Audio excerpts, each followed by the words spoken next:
It is week 47 on the Geek Week in review, and we've got so much to talk about, including all of the stuff to do with Star Wars, so stay tuned.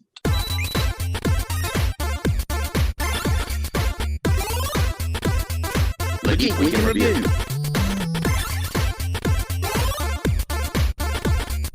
Hello and welcome back to the Geek Week in review, episode 47, with me, Jacob's Toys, of course, the wonderful one and only SuperSorrell with his Rancor, and we got RyanSpeaksGeek with a Transformer, I think. No, what is it? Oh, look at that. We're off to an early start. What's Ryan playing with today? This week, What is I'll it? be mostly playing with Giggity. This is the Virago from the Shadows of the Empire Action Fleet line. Okay, so you're both bringing Star Wars toys to the We beginning. started that early, didn't we? Oh, what's Ryan playing with Start as you today? mean to go on. You know the rules. If you're watching on YouTube, then you know the score already. Please do like, share, subscribe, and all of those things. Very much appreciated. Check the description below for the gents' details and give them a follow if you don't already do so. If you are listening on podcast, then we appreciate your downloads and your shares, and keep doing all that. That is very much appreciated. And if you're on Facebook or Instagram, then you can check out the Geek Week in review over there as well. So week 47, and we got quite a bit to get through this week. There's been a lot happening this week. Been a lot happening. I think the first thing that we got to address is Doctor Strange in the Multiverse of Madness came out, hit the cinemas. However, there are still a lot of people that haven't had the opportunity to get out and see that yet. So we are not going to go into a great breakdown in this particular show, but you can check out the channel and see our special episode that we did all about that particular film, our thoughts, theories, and you know, where we think the characters are going to go, where we think the film's going, etc., etc. So do go and check out that video. So apart from Doctor Strange, what else did we have? What's it been? Finale. MoonKnight. Oh, of course. We had the season finale of MoonKnight. And if you haven't seen it already, then it's your own fault. We're going to talk about it. But yes, there are spoilers ahead for that. Yeah, the hippopotamus. I'm going to just say now, post-credit scene, we finally saw Jake Lockley, which was something that we were hoping we'd see. And we were kind of alluding to the fact that he wasn't. There hasn't been a Geek Week that you haven't mentioned because his name is also Jake. I don't think there's been a Geek Week that's gone by that you haven't mentioned it, and it's finally happened. Well, I was taking Ned as my MCU inclusion. Apart from the MCU film I was an extra in, the fact that there was a character that his real name was Jacob, I was like, yeah, that's cool, it's a connection. But now there is actually a character in the MCU with my name, which I'm well pleased with. Have you guys got an MCU character with your name? No. Yeah, my real name is actually Tony Stark. I decided it was a bit embarrassing, but now it's mainstream and it's just good to get it out there. I thought it was Anthony, but it's fine. But Jake Lockley did turn up. He showed up at the end, and I starting at the end of the episode and kind of working our way back. But I was really happy with how they did that because they concluded the story. They kind of fulfilled on all the promises. And then kind of showed you that actually it's all still there because of the third personality. And I thought that was really clever.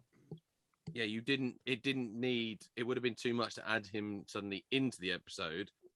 Because then you'd have to spend some of that precious 40 minutes talking about like, who's the third person? So it's much better to just focus on concluding the stories they had rather than go, and now, but something completely different at the end.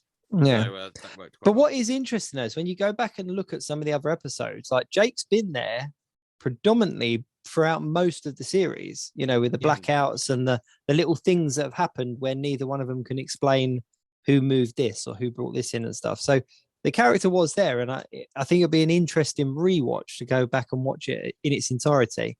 I thought it was cool. I did think it was cool. What did you make of the big Pacific Rim styled fights between the gods, the kaiju? Yeah, it was what it was, wasn't it? It was all right. I didn't mind it. It made for some quite amusing backdrops, like just the casualness of some of the things happening, and it's just that going on in the background. I also love the fact that wasn't the focus. I don't know why. That made it better that it wasn't the focus. If they focused loads on it, I think that it would have been lame. But like actually, the fact that it was just kind of like, it really is about the thing, what's going on down here, And just casually, by the way, if you happen to notice in the background some things as tall as buildings, just don't worry about it. Just focus on what's happening here. It's fine. Don't worry. They'll pass.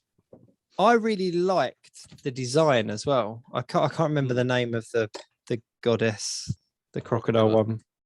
Crocodile. I can't remember. I'm awful. Amit. Yeah, it's something like that. We're all mates. But I really like the design as well. I love the way the tail was the hair, was the tail kind of thing. Do you know what I mean? I just thought it looked really good. And I was worried about how they were going to do it. But I think that they did it well, personally. I can't believe I'm saying this sentence. They really nailed making human animals. Yeah. It's not a sentence I thought I'd say many times. What, but, yeah. What did you Yeah, okay. What did you make of the final episode then? Let's take it back. Go on, Ash. I can see you got something to say. I've enjoyed the build-up, but I thought the final episode felt rushed. They needed more time. I don't think it was, as amazing as what people are making out on the internet. It was okay. I was more intrigued with the storyline of Layla becoming the Scarlet Scarab. I was more intrigued with that, where they're going to go with her and her character. It was all right. Yeah. It was just okay for me. Put it that way. Yeah. I don't think that it's hard because everyone's comparing it to the season finale of the other MCU television shows, and I don't think you can. I really don't think you can.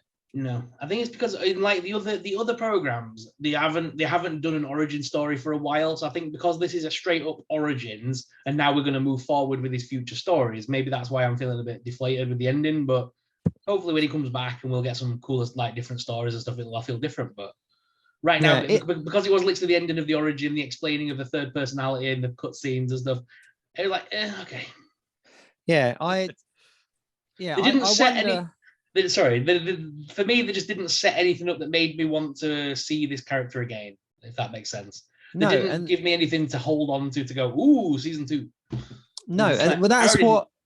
Sorry, Jacob. And because because we're comic book readers, we already knew he had a third personality. We've been discussing that for weeks. Yeah. And so, like, that isn't like if you're familiar with the character, even on a subpar level, you're aware that he's got a third personality. So that didn't feel like the big reveal that they wanted it to be. No, but it's interesting you say it like that though, because I was thinking, are we going to see these versions of Moon Knight again? Are we going to see Mr. Knight? Are we going to see this version of Moon Knight, because they're tied to those other personalities, and clearly those two characters have now distanced themselves, and it's now all through Jake. So is he going to have a slightly different look to him? Is he going to be the armored version? Is it going to be a slight variation of the suit? And are we actually going to see these two again, or are these two costume designs or character designs just for this series? So I was wondering whether they kind of sold us the idea of Moon Knight on this quirky, funny kind of buddy kind of thing. And then the next part, they're going to now build up this third persona as like the more darker Hitman style character. And is that going to be what maybe some other MCU characters come up against? Is he going to be like almost like the Punisher kind of thing? Like he's a bit more of an anti-hero than a hero? Are they going to try and stop him? You're like Daredevil and Punisher. That kind of thing. Like Daredevil's a squeak clean guy, and then you got the Punisher thing. I wonder if like when we see this guy again, Moon Knight, is it going to be a hero trying to stop him from doing the more darker hero stuff? That'd be cool. That would be really cool if they were setting him up as a villain. You mentioned the Scarlet Scarab. What was your take on that? I didn't see that coming, to be fair. I thought she was going to become female conjure, to be honest. I thought that's where they were going to go with it. But then I was quite surprised when she all like, no, why would I do that? Because you've already messed up Jacob. You already messed up Mark's life, which made sense. It did make me laugh when she kind of said that line. So I just thought, Sorrell's going to be annoyed. Like, he's going to be watching it going, yep, told you. Damn. Yeah. But then it was the big hippo going, you could be my avatar. Like what? Yeah. I've got a really nice costume. I didn't see that. The way it panned out, I was not expecting that costume. I half expected this hippopotamus lady to turn up. Like, yeah. I was expecting a bit more comedy reliefy, and then the costume was revealed. It was actually really cool to see. Like, it's a really cool costume. Yeah, but it's interesting because but in the comic books, like Scarlet Scarab looks very different and is obviously a man to start with as well. So it was, yeah, I was really kind of surprised on how she looked, but I really liked how she looked. I was on board, like, you know, I was totally sold. Shame that she didn't have a mask, because there was no hiding her identity at all. And I really liked the little nod where the little kid was kind of like, "You an Egyptian superhero?" And she was like, "Yeah, I am." It was like, that's really cool. Like, that's really cool. But yeah, I liked it. Do you think she's done? Do you think it was a one and done for her, or do you think that character, because there was no real explanation as to how long she has that? She said, "Do you want to become my avatar?" She said it, didn't she? "Do you want to be my avatar?" Yeah. So I don't think it was just for the fights. Yeah, I think she's now potentially the avatar of that goddess. I can't remember her name, but yeah. Yeah. Yeah, no, I think you're right. Next season we'll start with I quite enjoyed the finale, as it was, to be honest, and I actually did find myself wanting a season 2 because I wanted to see more of the characters. Weirdly, I didn't feel like I needed, like, it wasn't that I needed the moment for this next series. I actually wanted to see a second series because I just want to see more of those characters. But the bit I've got my prediction for is that the season 2 will start with where she's doing the superhero thing, and Mark Steven are then getting a bit kind of, will start missing having MoonKnight abilities because she's going and doing stuff and they're not. And that's what I think. And then that's how I think they'll sneak those things. I don't think we've seen the last of those costumes or those powers, but I think that's when something will happen. It will slip up and they'll be able to turn into that. And they'll be like, "Wait, how can we turn into this? We're not meant to be linked to Khonshu anymore." I've called it. I've just figured out what it's going to be, and it's combining both of your theories. So season 2 is going to be very much about Scarlet Scarab, and she's doing the superhero thing. She then comes up against MoonKnight, who's doing like the bad things, like you said. Oh, my thing is, hang on a sec. I'm back. She's then doing the superhero. He's doing the bad things. She comes up against him, realizes that it's not Stephen or Mark because they've officially kind of hung it up, finds out that it's Jake. At that point, Stephen or Mark or both then come back to Khonshu and sort of say, "Look, you're doing it. We need access to it as well." And then Mark takes over as the primary thing again. So the Jake character is kind of the antagonist to start with, and then it kind of goes full circle. And then the final kind of episode is seeing them fight side by side again. That's my theory. So actually, it's your theories. I just combined them both. Did you see the final QR code for episode 6? And did you follow No, it? I missed it. Where was it? So it was on the sign that said "Your health is our priority," the little green flyer on the wall. Yes, I saw that. Yeah, so it was on that. And if you followed it, it goes through, very excitingly actually, to MoonKnight Annual number 1, which is the battle between Kang the Conqueror and MoonKnight. Oh. So is that their hint of we'll probably see MoonKnight in either something to do with Kang or Ant-Man and the Wasp next? Because that's Ant-Man and the Wasp is supposedly where Kang's going to show up, isn't it? Like properly. That's what the that's what he was cast in originally. Before he turned up in Loki, he was cast and announced as Kang the Conqueror for Quantumania. Yeah, so I'm not sure whether this is just going to be like a little nod towards Quantumania coming, or whether he's got something to do with Quantumania. Well, it's interesting because multiverse of madness, Quantumania. There's a lot of manicness. Oh yeah, there's lots to get head around. But I think Kang is obviously being set up as the big bad for Phase 4 now, Phase 5. I've lost track of what phase we're in. I don't know. He's the big bad that's going to be for the next bundle of films. So to tie in Moon Knight, even by that subtle kind of like, look, this character's also crossed over with him, keeps those chains open, which is really interesting. One of the things that did get picked up on a lot on the internet was that it started off by saying the series finale, didn't it? And then that was changed to the season finale, which changes the implication of this is a one-off series to yes, there is a series 2. All the perception of it. So the perception. Yeah. So the fact that they changed that is, interesting.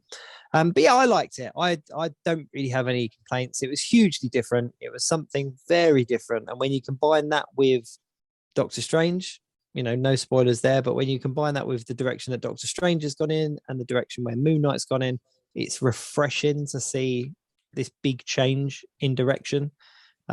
Because films like Shang-Chi were different to what we'd had before, but still very similar, whereas these were very, very different compared to what we were used to, which I thought was really nice. And there was obviously a lot of ties to Wakanda as well, wasn't there? Where they talk about the astral plane and stuff like that. And we've got Wakanda Forever coming up soon, so there's ties there as well, which is it's all started. Like, I don't know why we're acting surprised. Like, this is the MCU. Like, it's everything's tied in, everything's tied into everything. It's so what's next? Worth being surprised if it's not linked in. But now that we were saying about like the multiverse of madness, Quantum Mania, Love and Thunder, I think it'd be really funny if we just had Hulk goes to the bank, or just just something really unexpectedly boring. Like Hulk smashes something. Hulk's angry. Hulk gets a weekend job. Hulk gets therapy. Hulk chills out. I was reading a really interesting article about massive plot holes in the MCU, about things that don't start going down those rabbit holes. I'm not going to go into them now. Did but it pop up and said like number 7 will shock you. Yeah. Oh no. It is on one. I can't remember, but there's a couple of websites. I've kind of whittled out the bad websites that are just clickbait, and I've got a couple of really good source websites that just kind of give you decent articles now. And it was just plot holes and things that you wouldn't necessarily think about, which just it's a good. I can send you a link if you want to read it, but it's it makes you kind of view things a little bit different sometimes. Like, I won't go into any of them now because that would just be a whole show in itself. Another special episode coming up soon. But what is next? What's next for the MCU? Have we got Love and Thunder? Is it Love and Thunder or is it Miss Marvel? Miss Marvel is 1 month away. That's what the new trailer said today, wasn't it? 1 month. No, Love and Thunder is beginning of June or July. It's Love one of the Thunder's J's. 8th of July, so we're Miss Marvel's next. Miss Marvel. So let's talk about her, because she had a new trailer come out over the weekend. Just a short one, just a second trailer. I'm really excited for Miss Marvel. I'm not going to lie. It looks really different. Again, another bit of difference, and I think we need to have this regular change in pace and style. And it's funny. I say change in style. They all sort of follow the same style, but they're also very different. Which I know sounds sort of very counterproductive, but do you know what I mean? They've all got their very individual identities, but they follow the same sort of cinematic feel, even in series and film and stuff like that. And that's having someone like Kevin Feige at the top, isn't it? And having somebody kind of overall, he's done wonders. Continuity almost, isn't it? Not, outside of like story continuity, it's a look continuity, a visual continuity. But I'm really looking forward to it. I think it's going to be really different. I think it's going to be a lot of fun as well. I think you're going to have this one's going to have quite a few kind of sort of genuine good comedy moments, and I think we're going to see some amazing visuals in it as well. Yeah, I think it's, and I don't know. Can I get past the fact that it looks like they've changed her power, skill set, origins kind of stuff? I can kind of get past it. And the reason I'm justifying it to myself is kind of similar to the conversations we've had about kind of different universes and stuff. This, to me, is the Marvel Cinematic Universe. So yes, they draw on the comic book inspiration, but it's still its separate universe. This isn't rewriting the comics. This isn't erasing what we've had before. This is the movie, the cinematic version of this character. So if this is her skill set, okay, then I'm all for it. The only time I would really not get behind it is if they, changed her ethnicity and her sex and her origin, kind of where she was from and her background, but yet kept the name. Like that would annoy me. So, the fact that her power is going to be slightly different, that's fine. Okay, that's cool. If it changes to being like Chad from a middle-class white family in America, like probably would. Yeah. Well, they Chad Hogan got some superpowers. Totally gnarly, bro. Miss Marvel. If he's marvelous. Oh. But no, if they introduced Squirrel Girl and it was like kind of Raccoon Boy, but they had some Squirrel Girl, didn't they? That's all been shelved now. Well, they did a podcast. They've done a podcast show, which is quite interesting. It's funny. It's good. It's got Lorraine from This Week in Marvel, It's funny. She's kind of like answering phone calls, and it's a good listen. Do go and check it out. Yeah, because I was sort of curious, I was sort of weirdly looking forward to that because I just thought this is going to be one of those bonkers things that's going to work so well, or it's going to completely fall on its face. And you got to see it? Did you watch the? I think it was 616 on Disney Plus, where they talk about all the different areas of Marvel, and there's an episode on Marvel Legends and an episode on cosplay, and there was the episode on the Marvel theater productions, like school theater productions, and Squirrel Girl is one of them. And I just say it's the most bonkers kind of arm for Marvel, but it's so brilliant, like that they've essentially written these school productions around characters that you don't really see on the big screen for young people to portray in their school play. That's incredible. If they had Marvel school plays when I was in school, I would have been I was a theatre geek, but I would have been like a theatre double geek. Like it's like, but no, I'd love to see Squirrel Girl on the screen one day, and she will at some point. Yeah. It's the fact that we're getting Marvel, we're getting Miss Marvel, we're getting Moon Knight. I could see someone like Squirrel Girl popping up in a Deadpool film. In all honesty, because the comedy aspect would just play off of like the Deadpool persona very well. That is that's on the money. Where can you get where can you be more ridiculous with a woman with squirrel powers and can talk squirrels but Deadpool, and he can because hasn't Deadpool got a squirrel with a Deadpool mask on it as well? Yeah, they could tie in all that, the little Vespa scooters that Marvel Legends did. That's a whole film in itself, isn't it? Sorrel, you might have just given away the plot to Deadpool 3. Everyone's talking about Deadpool 3 and how are they going to make it Disney-fied? How are they going to introduce Squirrel Girl? Mate, you watch. I'm going to call back to this particular part of the show. On that show, now. It is going to be a clip. I guarantee you. If that is on the money, I'm going to call back and do that as a clip because that would really work well. But yeah, if you're Miss watching Marvel. this future, Ryan, on that clip, well done. You're still on the show and they haven't kicked you off yet. And to whoever our other guest may be at that point, if we've replaced Ryan, then this was who. No, I'm only joking. Welcome, Jeff Speaks Geek. He's coming on the show. No, it'll be like Brian Geek Speak. If there is a Brian Speak, if there's a Brian Speak Geek with long hair and no beard and a monocle, give us a shout. No, stay at home. But Miss Marvel, jokes aside. Yeah, so Miss Marvel, the quote in it as being like Marvel's take on Scott Pilgrim. So the art style is very much in the style of Scott Pilgrim. So that is what they're aiming for, like a very over-the-top comic book campy sort of style. Yeah. And bear in mind, this is the thing that's going to lead us into what I love to call Captain Marvel, the Miss Marvel's Marvel movie. You know, the one that's got all the Marvels in it. Yeah. Which, by the way, they have now shortened to just the Marvels. The Marvels. Because it sounded ridiculous. But yeah, this leads us straight. It was originally called Captain Marvel, the Marvelous Marvels.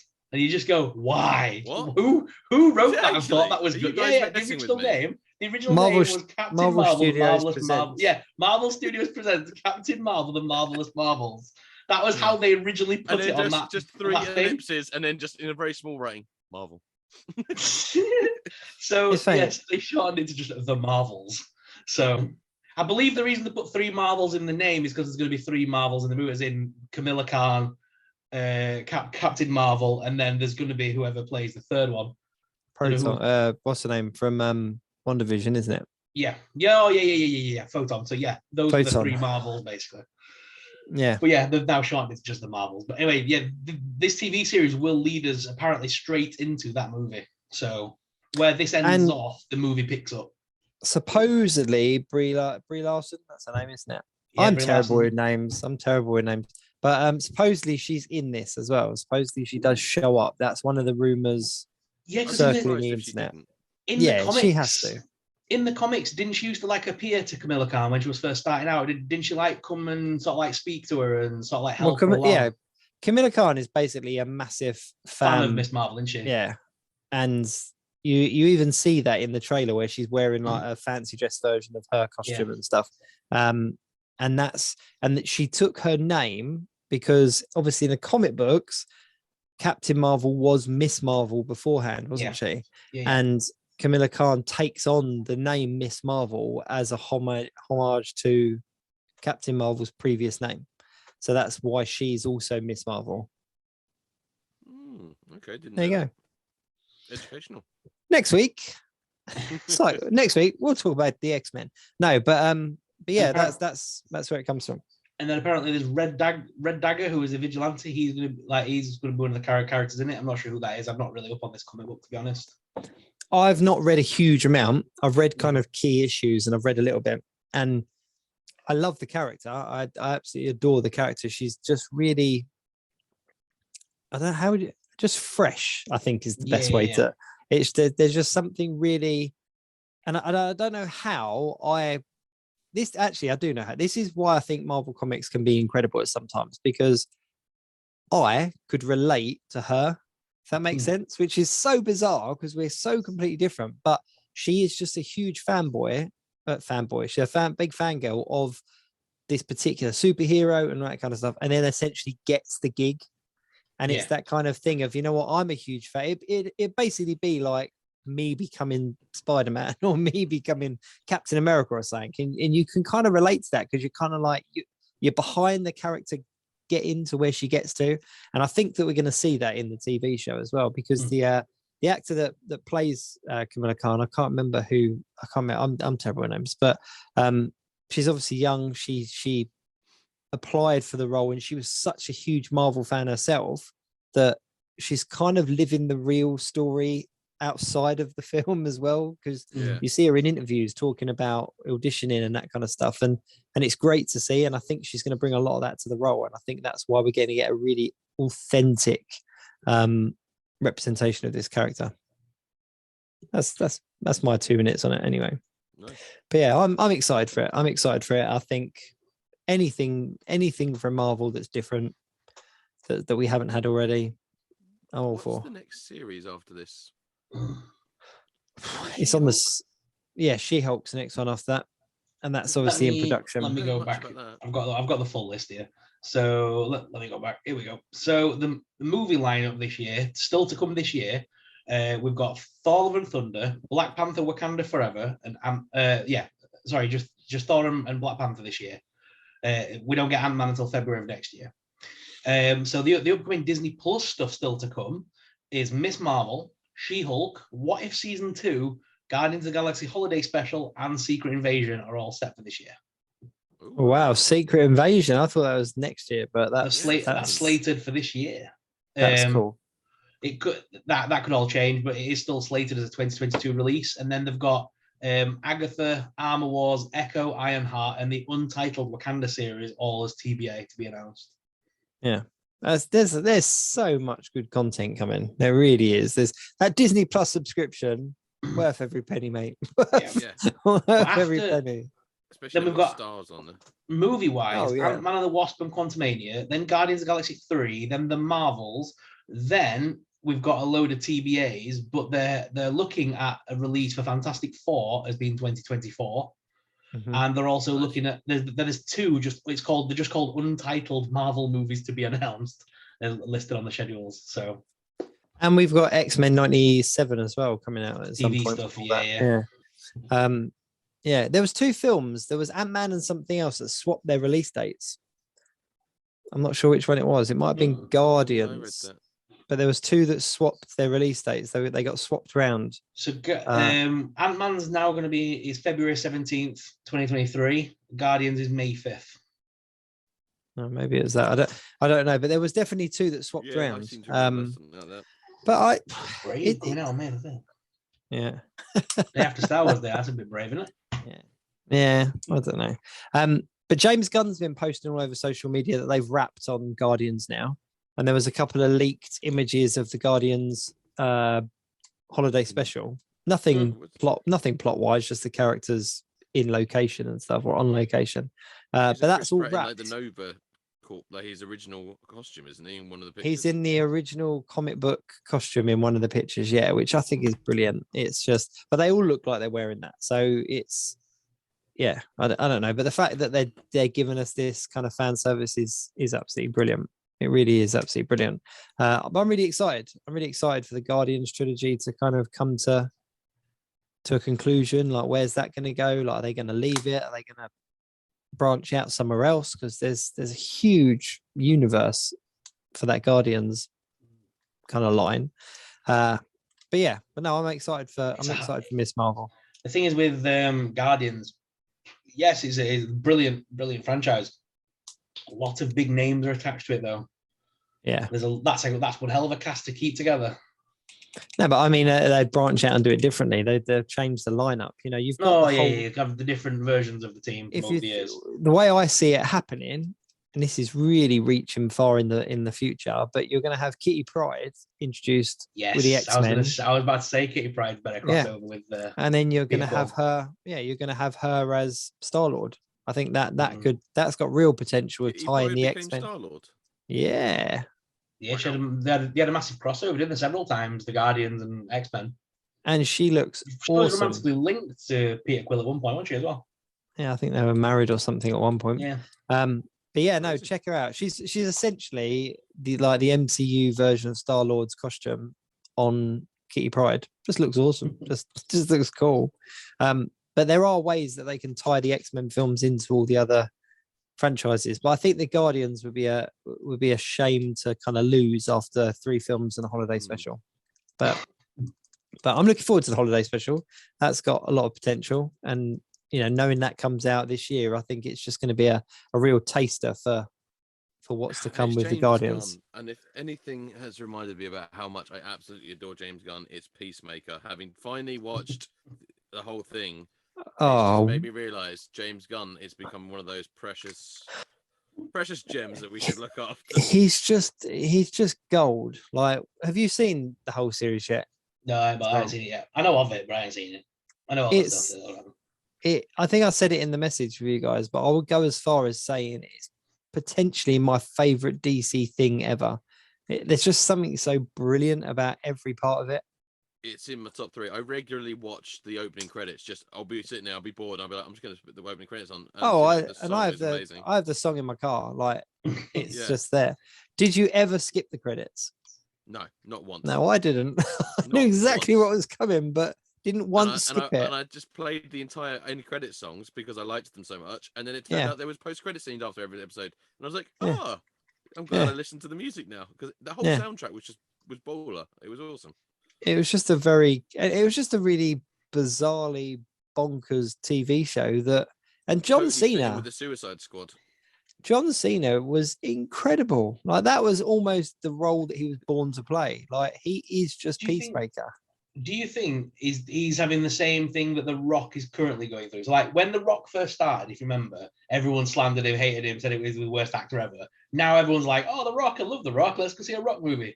I think John Cena's slowly getting that now. Like, originally it was like, oh God, John Cena's in a film, cringe. Now it's like, oh, John Cena's in a film, let's go see it. It's like he's slowly getting to that level now where people kind of respect him. Yeah, I mean, he was in Fred the movie at one point. That was like one of his first roles. So he has definitely come a long way. Yeah, he has. He's definitely come a long way. Any actor that can pull off a full 3-minute naked dance solo and it be actually entertainingly enjoyable, and not just from not from like a perverted kind of like, oh, okay, get your kicks on, because you know, but not from that perspective, but actually just be like, this is so integral to the story. Like, that give that man an Oscar. Like, he's going big play. Like, he is brilliant. It's not really a spoiler, but when he plays the piano, do you know that is actually him playing the piano? He's a really accomplished pianist. And that was basically when James Gunn's dog died during the filming, he went to thing. And so John Cena played him a really beautiful rendition of the Pixies' Where Is My Mind on the piano, just as a sort of, you know, something nice to do for him. And they liked so much that they put him playing the piano into the Peacemaker series. But that is actually John Cena playing that beautiful arrangement of Home Sweet Home. Oh wow! And it's the same as the bit where he rails off all the names. Like, supposedly that was just him as well. Like, he just came up with all these names. It's just he can speak a lot of languages as well. He's learned. I know he speaks Mandarin and all sorts. He speaks some really crazy languages because of obviously WWE tour the world. He's learned languages. He's I tell you, the guy is. I liked him when he was in WWE. Like I was a big Cena fan. Like I'd seen him a couple of times at the shows over here. But did you see him really? Yeah. Do you know the whole You Can't See Me started off as a bet as well? Yeah. It's just it's nuts. But yeah, I've always been a bit of a John Cena fanboy, and seeing him now doing what he's doing. Come on, don't get me talking. But yeah, that role was for him. That was for him. But yeah, 100%. Like, go and check it out. If you've not watched it, go and watch it because it is just fantastic and a really strong cast as well. Every single person in that cast, I love. Single weak link. No, I love, and Robert Patrick as well. Seeing him back as the racist kind of overbearing father figure was just the White Dragon. Yeah, and him getting a costume, like it was just brilliant. It was just brilliant. Yeah. Yeah. So that's it. So that's our Marvel kind of roundup. I think we got Miss Marvel coming, Thor: Love and Thunder. We've kind of talked about Thor: Love and Thunder in previous episodes. I suppose the only thing on that is that they officially released a better image of Natalie Portman's Mighty Thor. Did you see that? Yeah, they did. I saw that. And she looks good.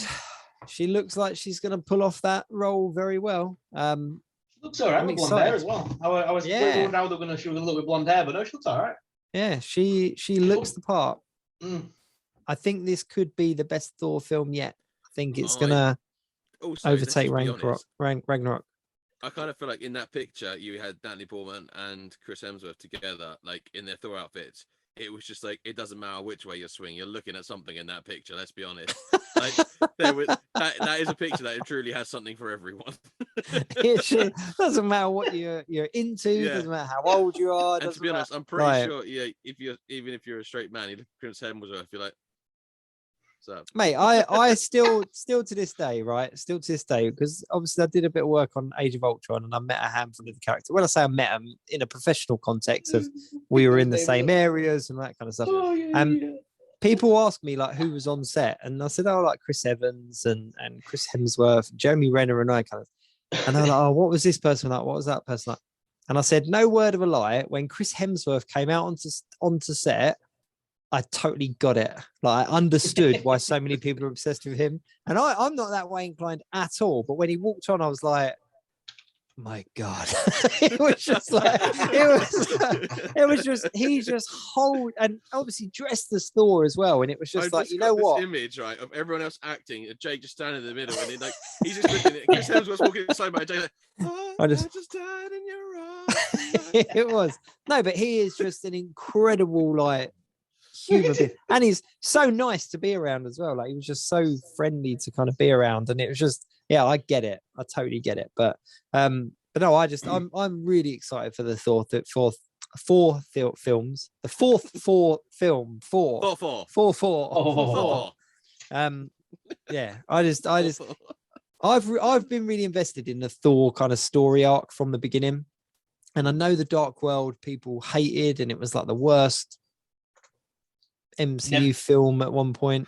Do you want to know something? Never seen it to this day. Never seen that film to this day. Nope. I've got it on DVD. I've got it on Blu-ray. Never seen it. Still sealed. It's not that bad. Like I have no desire though. There's no desire to go back and watch that one. No, it doesn't seem like I missed anything. No, you don't. I think that's. I went straight from Thor 1 to Thor 3, and there was like, it's not like I missed anything because of all the like the Civil War and all the crossover movies. I don't feel like I missed anything. No, but that's the thing is, it doesn't really add much to. It doesn't give you anything that you'd miss by not seeing it, because it is talked about or referenced or called back upon. But as a story arc for Thor and seeing like his relationship, I think it'd definitely be worth watching before you see this one, because of the relationship between him and Natalie Portman. There'll be a lot of talk about that as well, I think. Yeah. And Darcy as well. Like Darcy was a great character throughout those films, and obviously came back in. I wonder if she'll come back in this one as well. I wonder if we'll see Darcy in this one. She's got to. But yeah, I'm excited for it. I'm very, very excited for Thor. I think this is potentially going to be the best one. I think they're going to really go off on a high. I'm still calling it. That bit in the trailer where you see him put the axe in the ground, and then later on it cuts to that shot of that really big tree. I think that is the tree, the hammer. I think that's the tree that's grown from that thing, because that don't forget, it's the arm of Groot, and Groot is a living thing. Even when it's chopped off, it becomes another living Groot. Well, James, I think it was James Gunn said that we won't see adult Groot again. Yeah, I just think it'll be like one of his species, but just in like on that world, on that planet. I think he'll be helped nurturing the planet or something. There'll be something about it. There are older versions of Groot in the comic book than the one we saw in Guardians. So where he said we won't see that version of Groot again, I think we could bypass it and go for the older, more established kind of. So what you're saying is that you think Thor is going to retire and just live a little sustainable life. I can think of maybe another Marvel character that thought that was a good idea, so I'm just throwing it out there. Sustainability and all that. Just retire. He's done what he needs to do. He just sits on his farm. I think the end of the film will be him sitting on the throne of Asgard, and Natalie Portman's character kind of separating from him because she goes back to Midgard as Thor, and she's going to be the protector of Midgard. And I think he'll become the next kind of like his father. He'll be the next All-Father. Do you know why it is that she's called Thor? Because she's got the power of Thor, because she's Thor. No, because Thor is his name. Well, Odinson is his name, technically. No, his name is Thor. That's his name is Thor. And Thor Odinson. Yeah, you are correct. I'm not disputing the surname here, but there's a lot of people kind of question this because it's not a mantle. It's not Captain America that was passed on to Sam Wilson. Thor is his name. And in the comic books, the reason why she goes by the name of Thor is because he deems himself as unworthy and therefore gives her the name Thor. And that's when he then goes by the name Odinson. So he kind of retires because he's not worthy.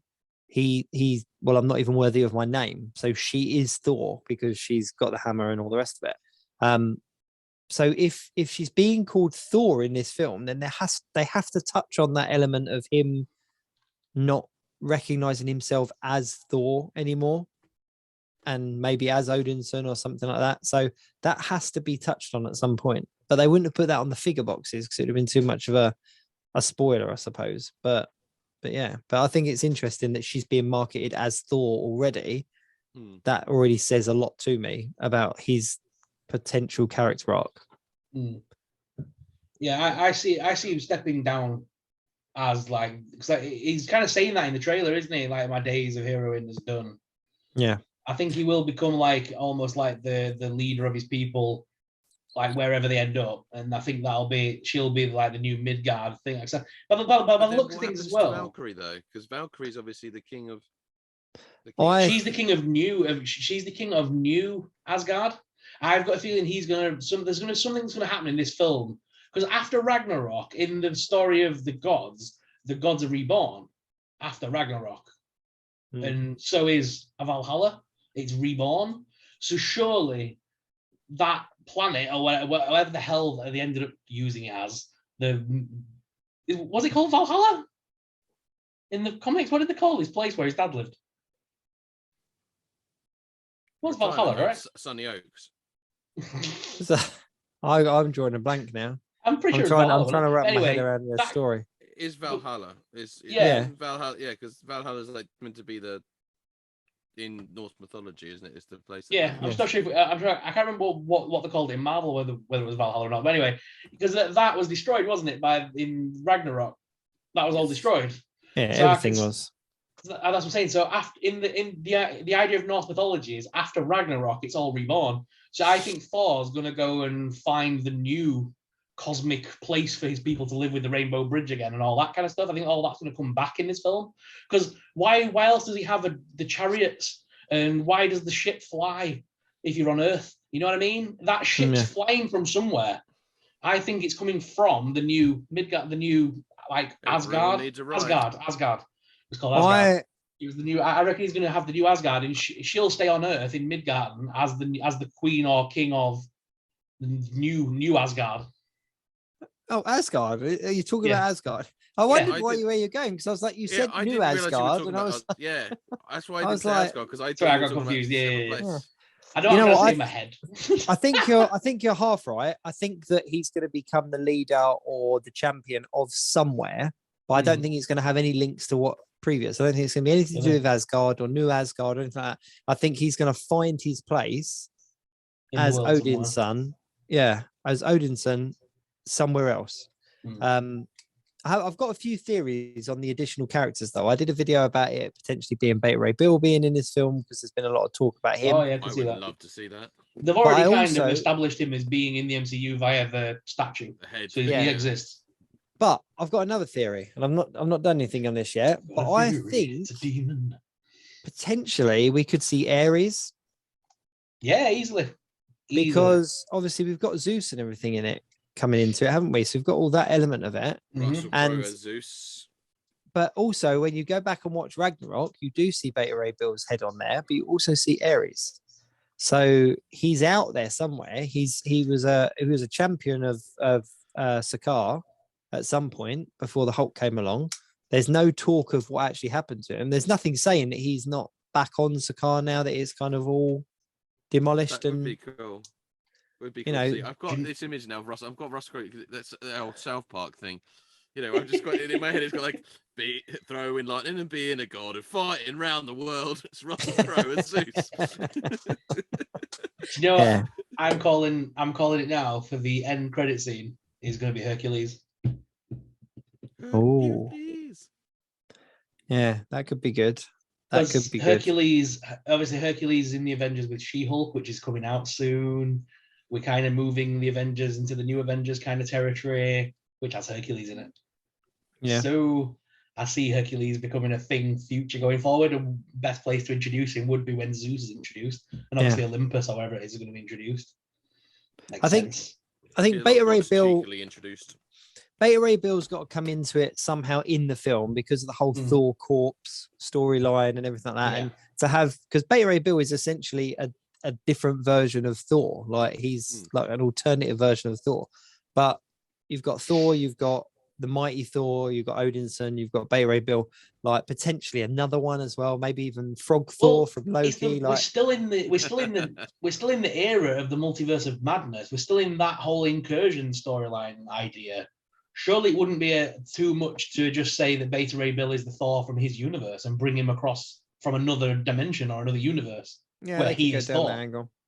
And I think that he's going to be in the film somewhere. And I think characters like Hercules and Ares have to be introduced at this point because they have to come in through a Thor film, but they have so much potential in the future of the MCU. So yeah, Hercules and Ares would be really cool. And it would just fit, wouldn't it, with the gods and the Titans and essentially give you that replacement figure for Thor. Like I know that we've got Jane Foster picking up the Mjolnir and stuff, but to have that kind of large godlike muscular bloke in the MCU, if Chris Hemsworth's Thor's stepping back, we need to kind of fill that space with another of the same, and Hercules and Ares could do that, one of them two possibly. Yeah. Makes sense. Be cool to wait and see. Yeah, and then it establishes Thor, Jane Foster's Thor, as the Thor, because there's not another one floating around like that one.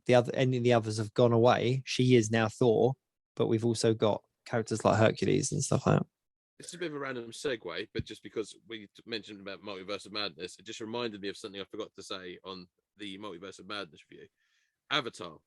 So, the trailer for Avatar 2 debuted with Multiverse of Madness. Yeah, it did. Yeah. Watched it because I watched it in 3D as well, Multiverse of Madness, and so obviously I saw the trailer for that for 3D. I went from I don't give a crap about Avatar because it was years ago to watching the trailer and going, "Oh, Avatar," because I just, man, it looked so good. It looked stunning, beautiful, and with the 3D, with the gold, like the glasses on. I mean, I'm glad they're re-releasing the first one before the second one, but I was just You were like, holding your breath because you felt you were underwater and stuff.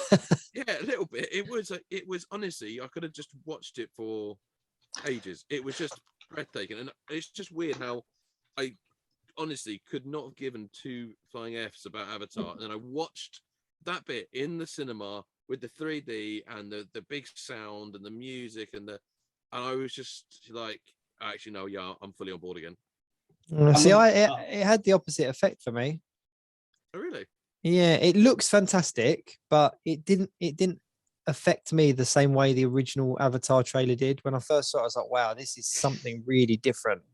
And for me, I was just like, oh, cool, Avatar's back. It looks good. Like, it looks like they're going to do good stuff with it.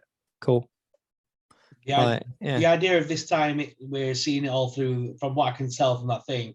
They introduced his daughter's character in that trailer. Obviously, obviously Jake and Nefertiti couldn't have a child naturally because his avatar I don't think would be able to or whatever. So they've had a human child, and she's got her own avatar from what we can see in that trailer. It's like a young girl avatar character. So that's going to be an interesting dynamic, and I'm looking forward to seeing what they do with it. Yeah, it's a lot of bestiality issues there going on. I'm not sure how this works, but that's why I think they've gone down the route of she's an adopted child from Earth. I think they've skipped over this whole him having a child with her when he's a human inside of it. Yeah, you can imagine him in the avatar. It's like, I want to have a baby. And it bloop, blips out. Bloop, I've adopted one. It's just like, no, I want it. Okay, cool. Like, it's just... I think the film's going to be, because I reckon they'll do something like she was born on Earth and she's been raised on Earth, and now they're taking her, like Jake's bringing her to the planet to meet her mother for the first time and giving her an avatar, and it's probably going to be the film through her eyes, isn't it? Meeting her mother for the first time with he is his avatar now, isn't he? So he wouldn't go to Earth because his body's dead. But they showed him as a human in that trailer, didn't they?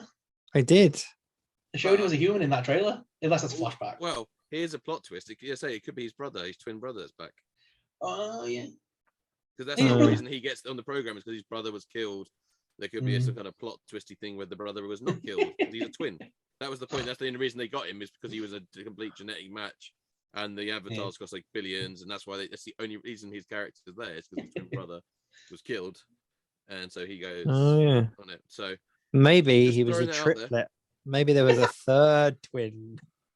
Bum bum bum. No, I don't know. The third twin. I would like to see that as the tag. Avatar 3. Thing is with Avatar, right? Unless have you been on the ride at Disney, Jake? No, we didn't go. We queued up, and then it was like, there's still 6 hours left of this queue, and I was like, you know what? Avatar came out like 10 years ago. I really want to do it, but I'll do it another time. Like, whatever. So it looks phenomenal though. Yeah, so the Flight of Passage is a ride where you basically sit on the back of one of those flying beastie things. I can't remember the name of it. But you basically live that moment where Jake gets his avatar for the first time. And you kind of get that feeling of like you can look around and like it's all completely immersive. And as an amputee myself, that moment where he runs and he's got his legs back for the first time was kind of recreated for me in that scene, in that moment where it kind of like you're kind of looking around like, oh my god, like you feel like you're there, and then all of a sudden you're running. And obviously I've not run since I was a child, mate. Let's put it that way. I've not run since I was a kid because I've not been able to.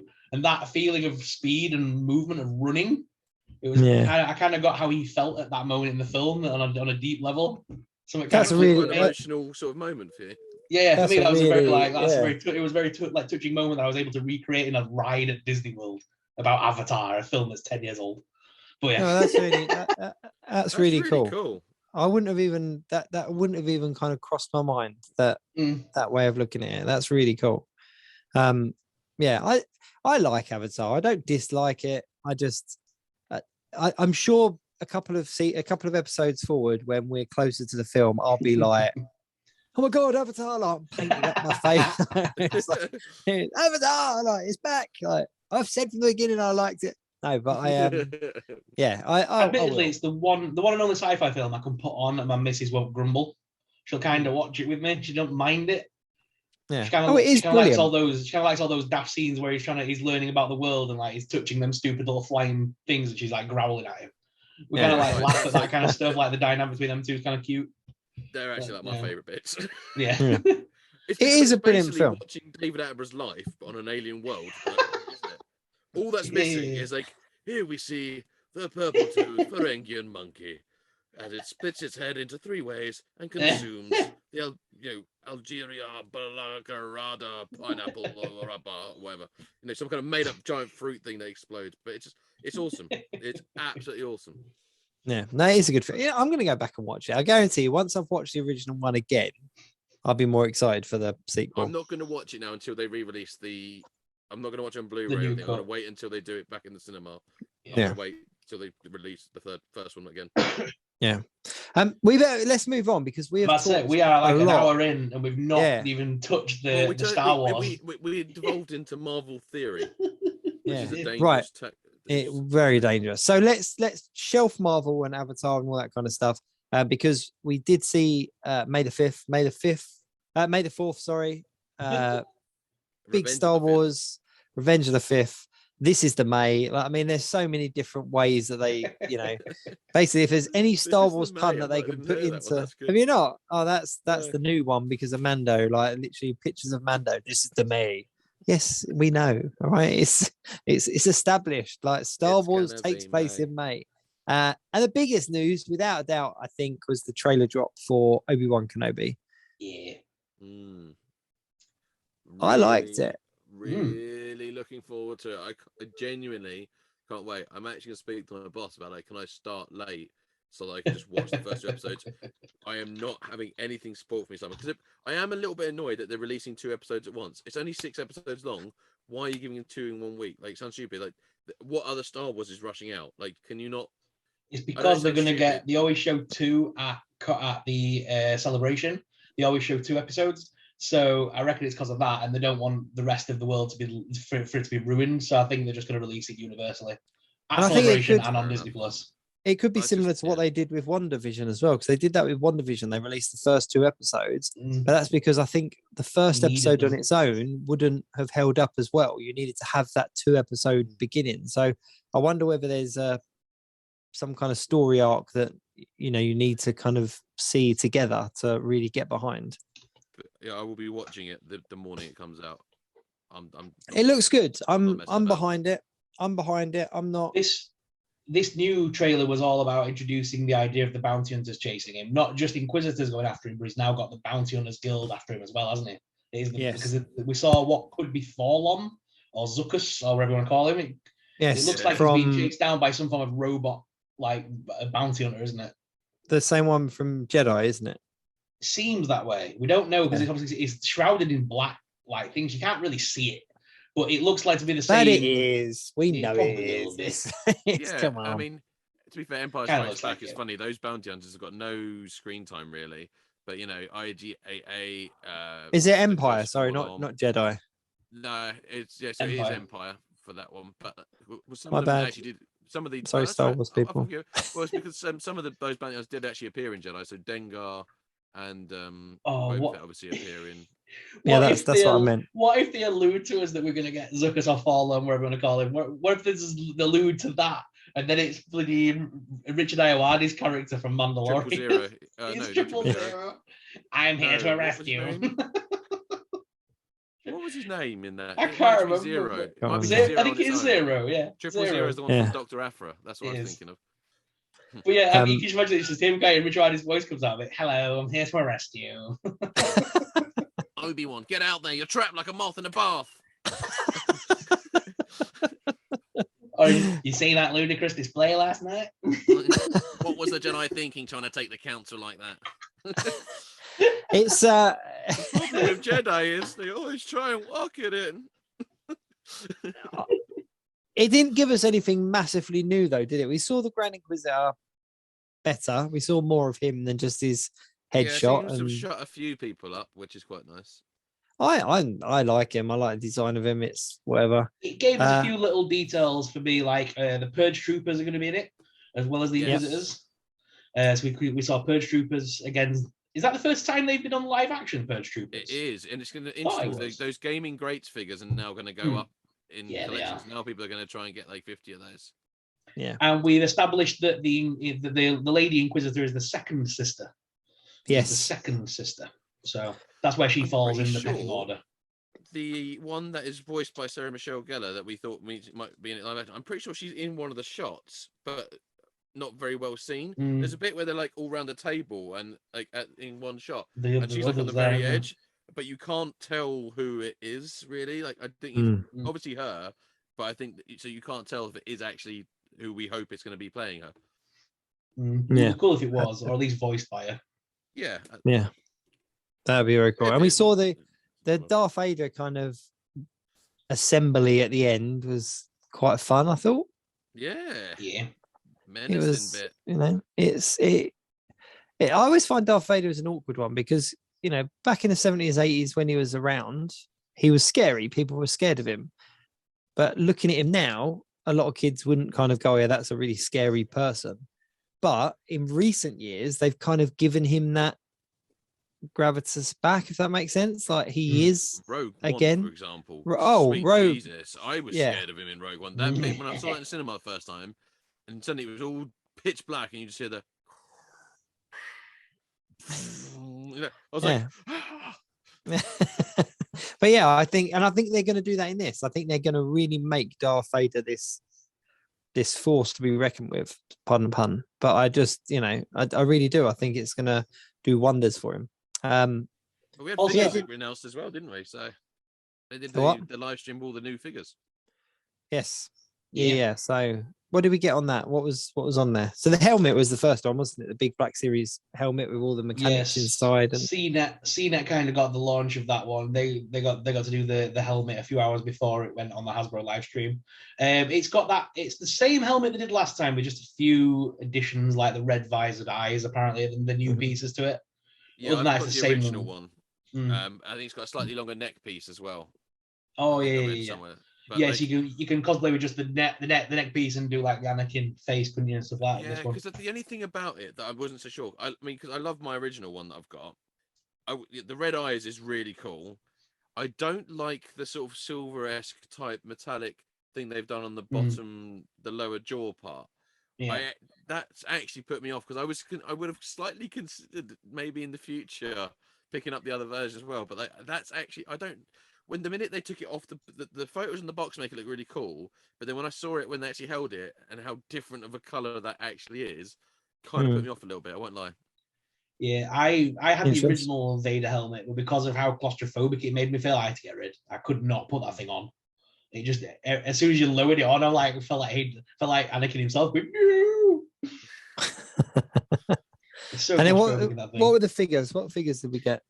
We got loads. I'll just run through the first bunch. So the TVC figures they announced were the 332nd Ahsoka's clone trooper, TVC Anakin the Padawan figure, TVC Mandalorian Super Commando, the TVC Gaming Greats Heavy Assault Trooper, and the TVC Gaming Greats Stormtrooper Commando figure. Those were the TVC lines. New molds, but repaints and slight remolds and repaints in it. The Anakin with the soft cloak thing is a very odd cloak design. It just doesn't. Big in it. It's too big. Work. It's a bit too big. If they just trim that down a bit, the design is right, but that's always been my problem. It's always been my problem with soft goods. It looks like it would fit a 6-inch figure better than it would fit the TVC one. Weirdly, I don't understand why we needed that Anakin, to be honest. It's just because they probably had a lot of Anakins left over, and they were like, you know what, Obi-Wan's coming out. There's probably gonna be some flashback scenes, so just because it's the Attack of the Clones version. It's not even the Revenge of the Sith version. So it's not like it's even the good version of Anakin. It's just the pouty teenager version with his long braid. Sand is everywhere. Yeah, I like sand. But I think that's just the case if they have all those. I think they had a load of those left over, and they're like, this is a good time to shift them. Yeah. It's because we got the peasant disguise version, which I still consider as my favorite Anakin figure that I've got. I quite like the peasant disguise. And I'm the host. Welcome to the Geek Week in Review. I'm your host, Ryan Speaks. Here with me as always is SuperSorrell. Oh no! He's actually gone. He's fully gone as well. Yeah, it's still recording though, thankfully. So don't worry, tech fans. It's still going. What do we do? We're waiting for him. We just carry on. Black Series. What we got with the Black Series? As your new host, I command it. So there's those of the TVC. Then we move on to the Black Series, which was a little bit better in my opinion. We got the Princess Leia Ewok Village figure. Oh, Jacob's back. Oh, I'm not the host anymore. Oh, you know, Jacob's took his toy back. Yeah, yes. I'm here. I'm back for a minute there. I'm back. I fully took on hosting details. I did a new intro. You know, I went there. There's a button on my headphone that hangs up. Oh, I went over to just check my door and I hung up by pushing the button on my. Sorry, guys, I missed all of that. No, we just ran through the TVC. Nothing really. There's nothing really to call home about the TVC. When he watches this back, he's going to be able to hear everything we just said about him. Yeah. Oh, what was that thing? Oh, I don't know. That ding was my phone. Sorry, that ding was my phone. I just assumed James on with these headphones. Yeah, I'm going to tape that button up.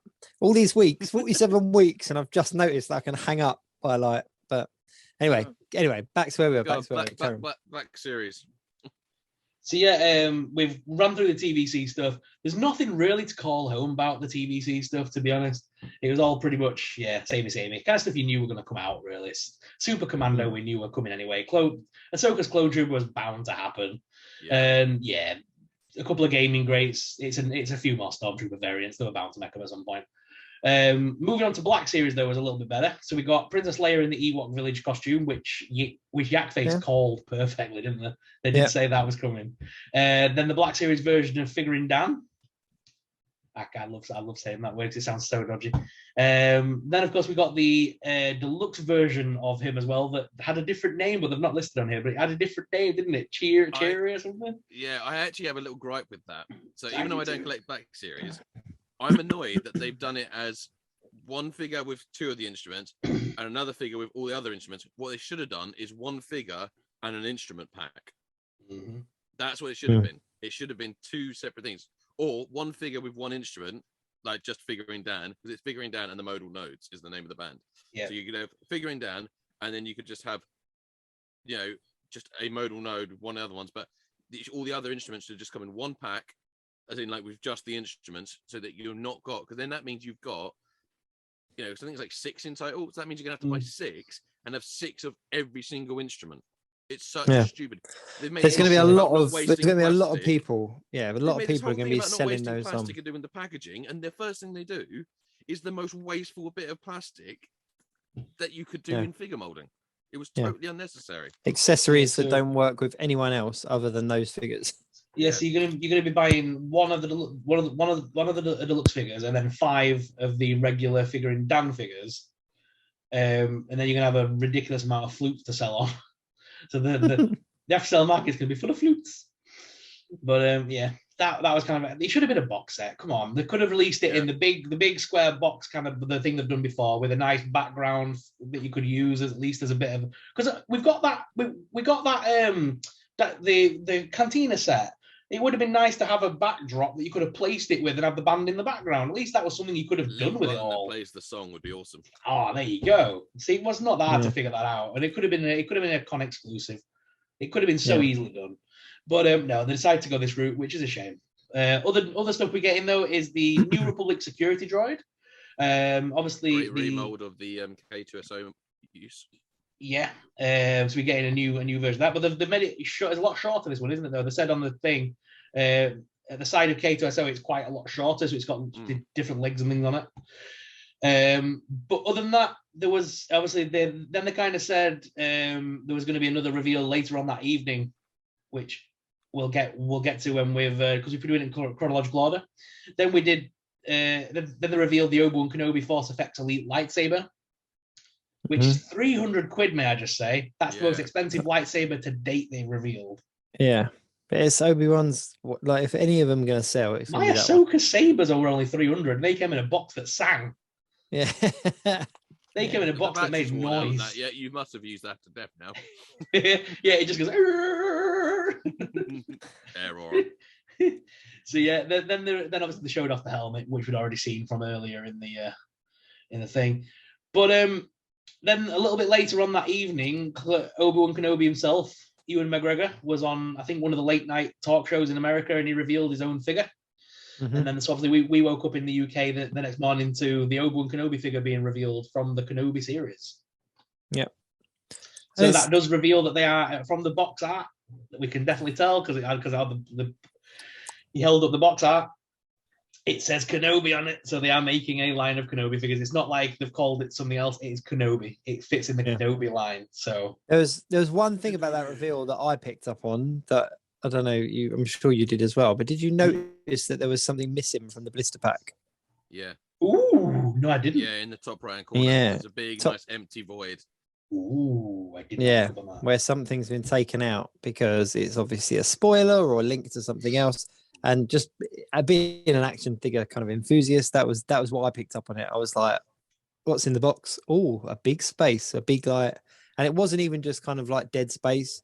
It was an empty, the thumbed in bit where something's going to. And it looked big enough for a head or a mask or something of that kind of size. So, and it's got to be something significant. It's not just going to be like a stormtrooper helmet on a spike or something. It's going to be something that's going to tie into the series.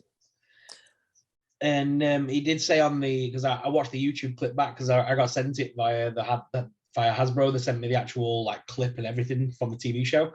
And he actually says on there that he only got that figure in hand like an hour before going on television. So really? They did not trust him. He got given it like an hour before the show started to do that live stream. That's cool.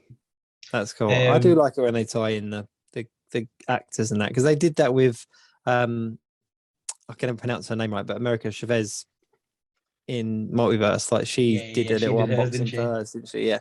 And I think it's a really nice touch. And Ewan McGregor being the ultimate, Star Wars kind of actor, I think nowadays, like the ultimate kind of modern day Star Wars actor. It's having him, that was a big title I just gave him, but you know where I'm going with it. I know what you mean though. Yeah. But yeah, it was just nice to see. I even enjoyed seeing that, and I don't collect Black Series anymore. So then the other things that they announced was the Black Series Clone Trooper 187th Battalion Trooper, which is a Walgreens exclusive. So our American friends will love that. That's going to be that's the trooper that Mace Windu has. So yes. I don't think I've ever seen that in live action. Is it just Clone Wars, that one, I think? Yeah, I think so. I don't think they ever appeared in anything, did they really? Oh, it was season 7, wasn't it? Season 7 they appeared. Yeah. And then they had the TRC stuff, which I know Ryan loves. The retro, that big box set. No, I really like that box set as well. It's okay, but it's a re-release, isn't it? It's basically a box of re-releases. But yeah, this is the interesting thing. I'm even not actually convinced it's re-release. I kind of feel like it's overstock because the box is actually all the individuals carded. So everything you just buy off the shelf, they've basically just packaged them in a box. So they've basically just they're not even taking the figures out of the cards and put them in a special one. They're just the actual figures in a box. You're paying, the only difference is you're paying for like the actual outside box. But the interesting thing about that is though, they didn't include like the Tarkin. It sounds stupid, or I don't know. They could have done something but they didn't even include the Tarkin that came with the packing with the game. And I thought like that actually would have been something that possibly something that would have swayed a few people to buy that set who didn't want to buy the board game. Because I know a lot of people were like, "What am I going to do with the board game?" I play a lot of board games. I was really psyched to have that, but I mean, with the Battle of Hoth one, I ended up with like 4 board games because I wanted 4 of the bloody pilots. So just charity shops giving them a game without a figure. But I don't know. I feel it was a waste of opportunity. They built it up to something, and then it wasn't really anything. No. See, from an outside they were also perspective, really available everywhere, though. That's the thing. They said like short supply, but I have not like when they came out and everything. There was a very healthy worldwide community just trading them and just saying, "Oh, they're here, always on sale." That's why everyone was really surprised that they did it more than just that series, because that series was still available up until like about a year and a half ago in the UK. Just they were. I think that's that's a very clever move from Hasbro, because from an outside perspective, I looked at it and was like, "Oh, look, everything together in one shiny box." I don't collect those figures. I don't know the history of those figures. So seeing them all together in a nice box, it's kind of like, oh yeah, that's definitely worth X amount of pounds or dollars. And I think that they do that a lot now, where they kind of create products based on the newer collector or the people that come into the hobby like sooner. And it's not giving fan service to those that have been around for a while, because obviously any established fans are not going to be interested in that at all, unless they're a completionist. But newer collectors are going to go, wow, I can tick all of this off in one swoop. So it's kind of one of them, and I've said it before, it's like the Black Panther figures that they're doing as the legacy. It's very much it's great, and I'm really pleased for all these new collectors that are going to be able to pick them up. But as an older collector, they don't do anything for me. Like I can't warrant buying them again just because of a slightly different paint app that's not going to show up on my shelf. Yeah. So yeah, I do get that. Hopefully there'll be some more at this celebration reveals, because I thought it was a bit of like, I was a bit underwhelmed by the reveals personally, but like you said, celebration's so close. Yeah, there's going to be Hasbro have announced on that event they're going to be at Celebration, so we know that we're going to be having a regular regular Star Wars Celebration Black Series panel, but not only that Disney Parks in collaboration with Hasbro have also got a second panel going on as well. So we're going to get Black Series, or at least Hasbro merchandise for the Halcyon and the Galaxy's Edge. Yeah. So I'm looking forward to seeing what they reveal there as well. Yeah, I think that is the interesting thing with the Star Wars kind of timing, is that you've got 4th of May and then you've got Celebration as well, so you kind of know there's more coming, because there were some creators that I follow on things like TikTok, on YouTube and stuff, that were doing live streams of the Hasbro Black Series event, and like that were really, really hyped, and their kind of follow-up videos were very much like, well, that was a waste of time. Like, what? Like, okay, like, Star Wars fan. This is where I differ from a lot of the Star Wars creators, because I refuse to be negative Nancy all the time. Yeah, just kind of like just enjoy what they're giving us rather than focusing on what they're not giving us. Focus on what they actually are giving you. Because when you look at it, there are some great opportunities with some of these figures that are coming out. There's some great stuff coming. So I'm happy. Builders, if you want to build if you want to make recreate some of the scenes from Clone Wars and stuff, there's some great sort of opportunities. Brilliant! Yeah, definitely. Was that all for the Star Wars figures? Yeah, that was everything for that.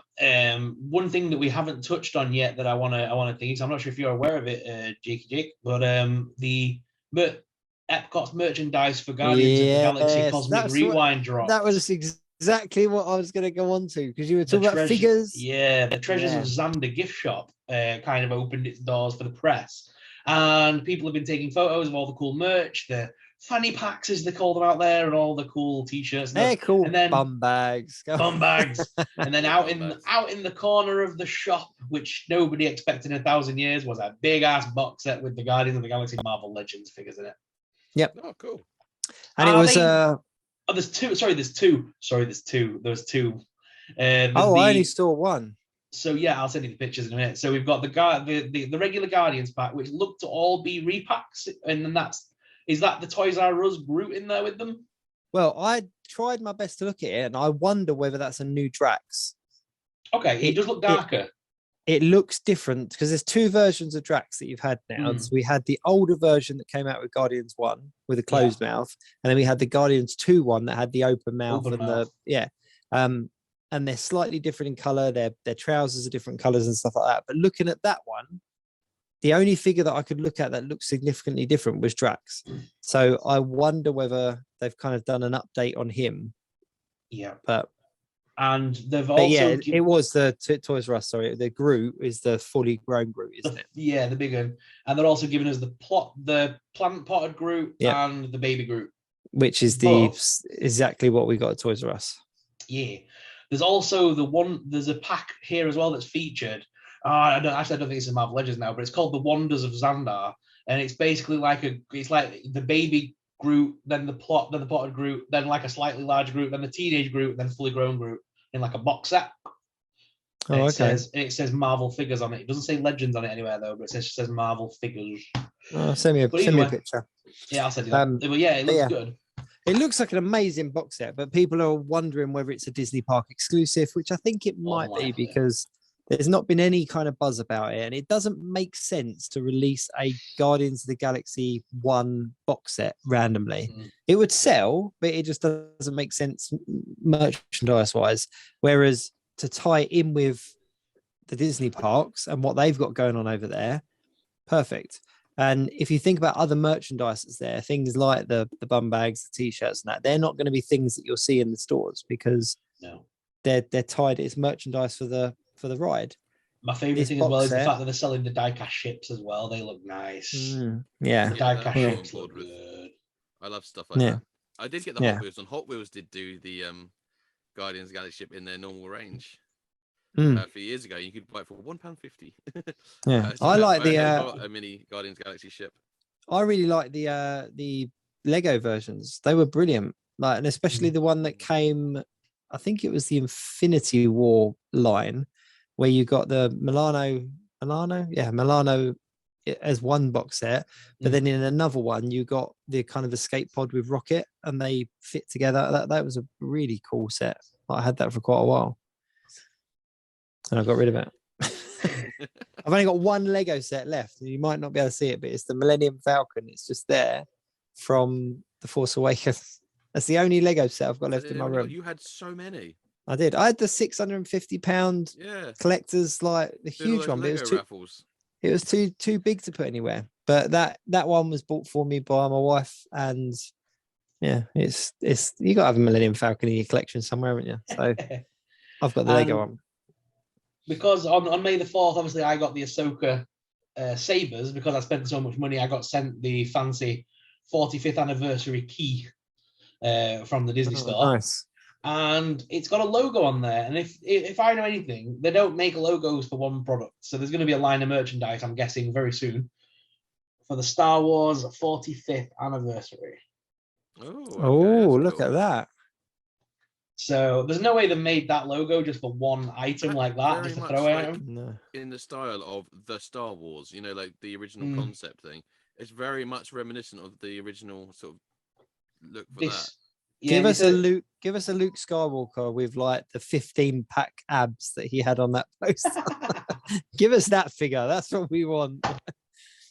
Other than that, though, we got a Amazon exclusive announcement as well, which was the Power of the Galaxy Funko line is coming out, which is to celebrate the iconic women of the galaxy. So an all-female line of pop vinyls is coming out, but the first one they're releasing is Padme Amidala, but it's from Revenge of the Sith, obviously when she's all dead in the coffin. That's the version they've done. That's the version they've gone for. Just powerful women of the galaxy when they're dead. Imagine that sitting around the board meeting. Right, we need a version of this character that we've not seen yet. And if anyone says alive, then they can get out of this meeting right now. It's like we've seen different versions of this character across different merchandise lines. Like, someone give me something that we've not had yet. No one's done the dead version yet. Get to work. Just go. This man a raise. Get this man a team. I was sat the other day and I was reading a couple of old Vader comics, and there is a storyline, where he's so grief-stricken about losing Padme that Padme's handmaidens are hunting him down. Sabe is the one he thinks is he thinks it's Padme. Yeah. How cool would it be if we saw that torment and stuff in the Obi-Wan Kenobi TV series? That would be and that's cool. How they could tie in Natalie Portman, because she's under contract for Marvel. Many clickbait things when that comic line came out saying Padme's back. Padme didn't die in the comics, and then it goes, well, she kind of did, but it was actually a handmaid. Well, then she did die. It's a different character. It looks like. Yeah. But just who was it that played her in the film? It was Natalie Portman and Keira Knightley. Yeah, so Keira Knightley in the original one. She was only like 15. She barely remembers it.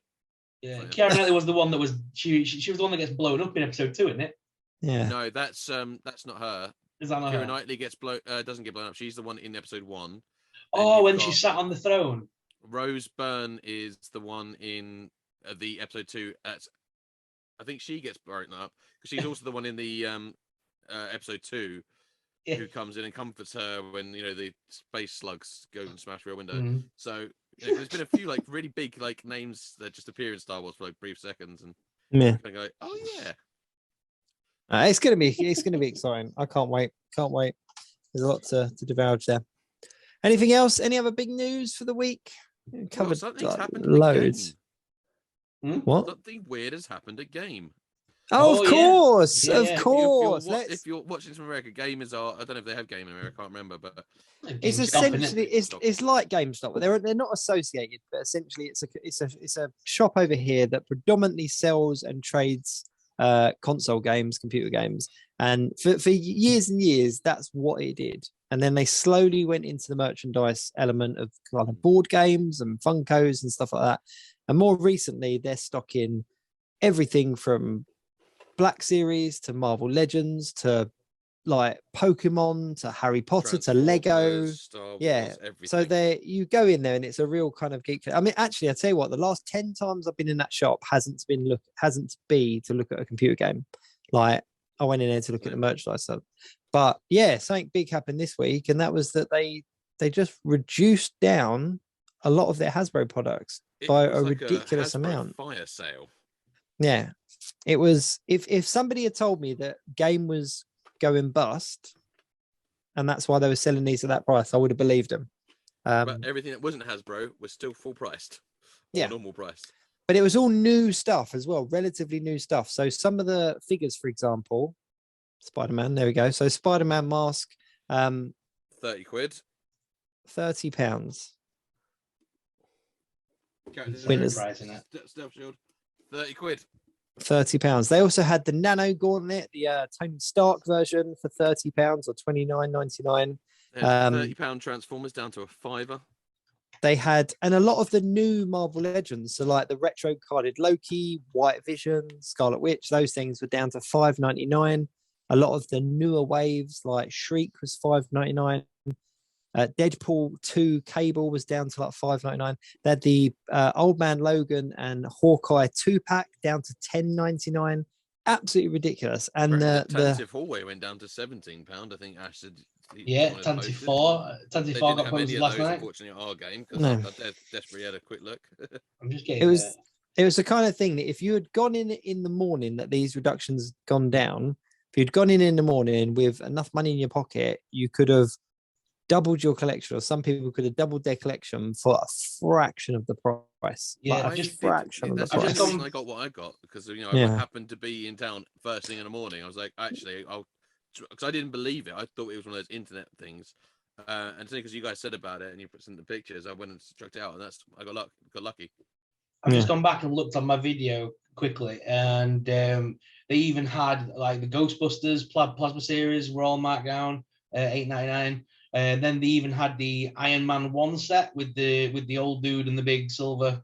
I don't know what that set's called. The Ironmonger.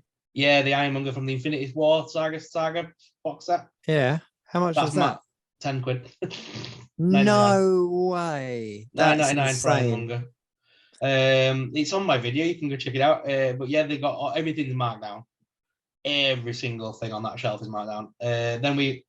Then they had on the second shelf was all the newer stuff. Then the third shelf was all the Star Wars stuff, but a lot of that had been ransacked by the time I got there. And they had these two things on the floor, which was just everything was £2 inside these boxes, and it was just full of like Hasbro tatty stuff. You know, like the Venoms that came in the slimes. Mm-hmm. You had like it was like a little blind box Venom thing, and you got like a slime monster inside of him or something. There was like a load of them were marked down to £1 each, and they were like £8 when they first came out. There were a load of random like Hasbro products like that. All the Shang-Chi minis, all them were all marked down for like £1 each. It's ridiculous. Could this be like the end of the relationship between Game and Hasbro?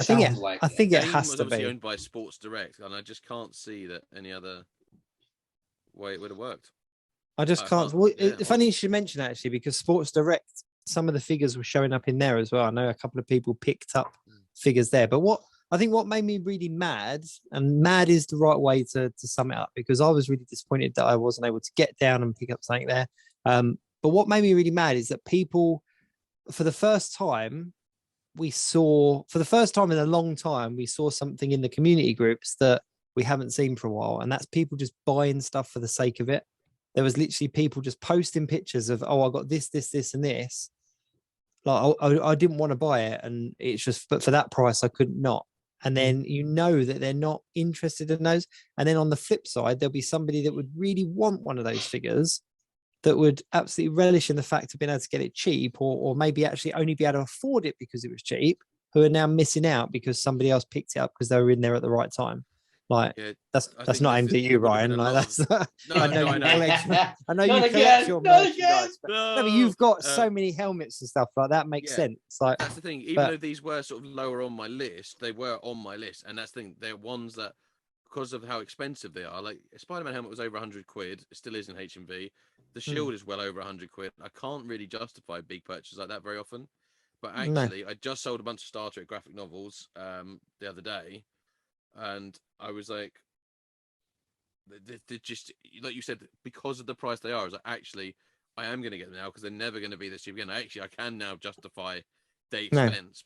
But you are right. There was definitely people that probably went there and I think would have just stockpiled on stuff because, maybe some people will just get caught up in the excitement of things being so cheap and will just innocently go, oh, cheap Hasbro, just blah. Other people will be getting it, waiting 2 months, and that full well they're going to be starting to flood eBay. These figures are already on eBay, and interestingly enough, like the Hawkeye Logan 2-pack, that was the first one that kind of hinted that things were coming because they were the ones that people were picking up, and straight away there was more of them on sale in the groups for £25, £30 with the I had this for ages and I wanted to sell it.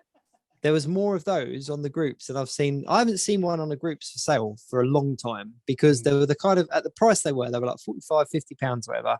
You only bought it if you wanted it because it was Logan and Old Man Hawkeye. Like that wasn't a set that you would, it wasn't something that you would pick up just on a whim. Like, but then there was more of them for sale. And I know that, there will be the exceptions to the rule where people did have them and they were getting out of it or looking to flog it on or whatever. But too many coincidences, so, and that's what made me sad, I think, is that, a prime example is that, when you went and picked up that Spider-Man helmet, you said that there was half a dozen in the store and they were gone by the end of the day. Now there is not, I refuse to believe that there's that many people that wanted that helmet, but kind of sat back and kind of went, oh, I'll wait till it's £30 to get it. Because they would have bought it already, or they would have invested. I don't know. There's people buying stuff to flip it, and it just really gets my skin up. Like really gets under my skin. I'm not a big fan of scalping. I think it ruins it. But because there was loads of Transformers there, but they weren't ones I collected. I text some of my, friends afterwards, like and I messaged obviously you in the group saying like they had this because again I got really excited, and also I don't know if you ever tried to walk home with a Spider-Man helmet and a shield. The boxes are fucking massive. One, you get weird looks, but two, it's actually quite a challenge. But I messaged loads of people afterwards saying, you should go down there. Like some of my friends who collect Transformers, like there was nothing there that I collect. But I did find myself almost tempted to go, oh, but for £5 maybe. And I thought, no, because I don't actually collect that, so I'm not going to get it. I got myself a Tigertron because he was a cartoon, like he was a favourite of mine in the cartoon growing up. But they had loads of other ones there, and I was like, oh, that's really cool. That's quite cool. I thought, no, and everything. I don't want to keep. I'm trying to thin out my collection, He says buying a fucking life-size shield, but it's but it is interesting because you check out any of the other websites like Hasbro Pulse, Zavvi, HMV, like all those kind of things, all the independent retailers, and those items aren't reduced down. They're in sales, but like the Spider-Man helmet's still close to 100 quid. The shield is, and they were stocked up in the HMV windows. I walked past the HMV. Having just paid £30 with their £108 one in the window. Yeah, and that's the thing is that so it's not the case of that the products are being thrown out or thinned out or anything. I think that we are witnessing the end of Hasbro products in game. Yeah, and everyone's getting really excited, but I think you actually need to step back and go, that's one of your brick and mortar stores where you're picking figures up that you are not going to be able to pick figures up anymore. Yeah, I'm actually I'm genuinely gutted about the idea there because I've picked up some great bargains in there, and but even things that I've not been able to find, like Smiths and stuff like that, I've actually found in there. Like there's been particular Transformers, some of the retro collection. You got that Grey Hulk in there. It's Oh God, sorry. No, I just remembered. Oh God, right. stop! Yes, don't right, hate me. The Don't hate me. 3 game purchases you To beat be me fair, to. but No. have I not also sent you Yes, several you messages have. with Yes, Grey you Hulk in have. hand going, "Do you want it?" There Yes, you you go. have. But you know, I am gutted that it's another shop that's obviously clearly going to be moving away from it, because the Entertainer doesn't seem to get much new in anymore. It just seems to be older stock that they don't seem to be able to shift. It just seems to sit there, but nothing new gets added to it. HMV is, I think, going to be our last sort of port of call for non-Smiths sort of. But how old are some of the figures that are in HMV now? They're gathering dust and peg warming to hell. Yeah. And how long before HMV decide the same? We can't shift these. Games already done it. How long is it until HMV decides let's call it quits? I think the problem with HMV is HMV have got the Hut Group behind them, so there's all of the, that product. I don't think you'll see them reduced down in there. They'll just disappear off the shelf. Yeah, they'll just disappear off the shelf and you won't get them. But recently Smiths did a big price cut, didn't they? There was things like that MODOK showing up for like £12 and figures for £2. And I think these people that are running out for like a £5 actually. Yeah, that makes sense. These people that are just kind of running out and buying things that they weren't interested in buying before essentially are just digging the hole quicker. I think that, that's 2 big like street retailers that provide a lot of people these figures that essentially are showing signs of getting out of that game. But I guess when people are pre-ordering the waves on like Star Action Figures, Kapow, Comics and Cocktails. Comics and Cocktails, yeah. Yeah, the waves come. I mean, because like Star Action Figures, where I used to get most of my like with Marvel Retro and stuff like that, I've just actually got a dispatch notice about the new wave of Marvel Retro figures. The Thor. Oh, really? Yeah. They out already? Not due to like August apparently, but they're on their way. It's really odd. I was just kind of like, oh, okay. Oh, nice. Yeah, but then it means it's going to be a really big gap now between me getting those and something else. I kind of liked the idea as August, because I thought maybe something would come in January. But speaking of retailers, and in that respect, like people talk about the price hike of figures. And let me just talk very quickly about like the Thor Love and Thunder wave and Jigsaw. So those figures all came out. Now that was 7 figures in the wave and a builder figure. So that's 8 figures, and Jigsaw made 9 figures. When you actually worked out the combined price of buying them all from somewhere like Comics and Cocktails, where you get your free shipping and stuff, it worked out at less than £18 a figure. So, or just over £18 a figure. That's not a big price hike. When you're looking at them individually at like £26, £25, and people are complaining about this. But then when you do buy them as a whole wave from an independent retailer that can do things like free shipping over this much money, or, combined shipping on X, Y, and Z, you're not paying that much more. And that's why I think these high street stores are going to die a death when it comes to the figures, because they can't justify selling something for the hiked up price when the independent retailers who have been there long before them and will be there long after them are able to do those deals to actually get the customers the savings, but still make the profits themselves. Yeah, and they can't survive on just casual punters. Let's not forget, companies like In Demand and Kapow are genuinely for people like us. Then the game is mass retail, and as much as I would love for Marvel Legends and Black Series to be classed as mass retail, they're not. They're niche products. They're for a certain market, and game doesn't cater to that market. They like to think they do, but they don't. No. So it is what it is. Over the years, they have sold the occasional figure that has sold well in the stores. Like when Battlefront 2 came out, and they gave us the Black Series Battlefront 2 figure. Mm-hmm. And they didn't get many in. They only got like each store got 2 or 3 or something like that. And they were really hard to come by, if I remember right. I remember going to at least 3 or 4 game stores to try and hunt that figure down. Yeah. And then things just got a little bit too, like every figure was appearing in every store, and I think that's where the downfall came. They just overstocked. Yeah, they just overstocked everywhere. Yeah, I don't know. It is interesting. It's definitely made the groups interesting this week, seeing the variety there. Is that about everything for this week, do you reckon? I think we covered like quite a lot. We have covered quite a lot. So we are dangerously close to our year mark now. We're like 5 episodes away from our year mark, which is insanely cool. So next week will literally mark a month away from our year show, which I'm really excited about.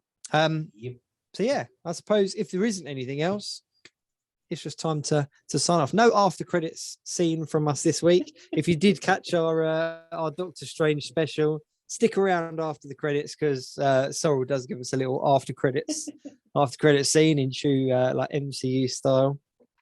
But yeah, that's about it. So if you're listening on podcasts, then please continue to share and all those things. And if you're watching on YouTube, then like, share, subscribe, give the guys a follow, give myself a follow. Check us out on Instagram and Facebook. Ryan is looking like he is setting up some kind of epic finale ending, like with his shield. But yeah, so it's anyway, a shame we got to go already, because I could do this all day. Sorry.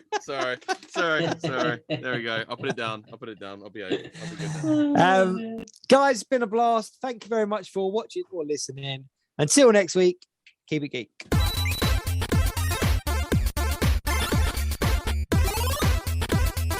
The Geek Week in Review.